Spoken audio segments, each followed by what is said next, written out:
રાજકોટમાં સાગઠિયા દ્વારા સૌરાષ્ટ્ર યુનિવર્સિટીની જમીન બારોબાર પધરાવી દેવાનો મામલો સામે આવ્યો છે, જેમાં સમગ્ર મામલે રાજકોટ શહેર કોંગ્રેસ પ્રમુખ અતુલ રાજાણીએ માંગ કરી હતી કે જમીન મામલે રાજ્યપાલને રજૂઆત કરવામાં આવશે, જે રાજકોટ શહેર કોંગ્રેસે રાજ્યપાલનો સમય લીધો છે, જેમાં સૌરાષ્ટ્ર યુનિવર્સિટીની જમીન પરત લેવા મુદ્દે રાજ્યપાલને રજૂઆત કરવામાં આવશે અને બિલ્ડર્સ સામે લેન્ડ ગ્રેબિંગનો ગુનો નોંધવા કોંગ્રેસે માંગ કરી હતી। વિવાદિત જમીન પર ઊભું કરાયેલું સ્ટ્રક્ચર તોડી પાડવા કોંગ્રેસે માંગ કરી હતી।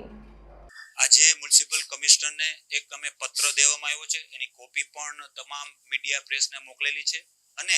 ખાસ કરીને સૌરાષ્ટ્ર યુનિવર્સિટીની જગ્યાનો જે પ્રશ્ન છે, છેલ્લા એક હપ્તાથી આ મુદ્દો ચાલી રહ્યો છે, ત્યારે આજે કોંગ્રેસ પક્ષે એક પત્ર પણ મોકલ્યો છે અને લાડાણી બંધુ છે એને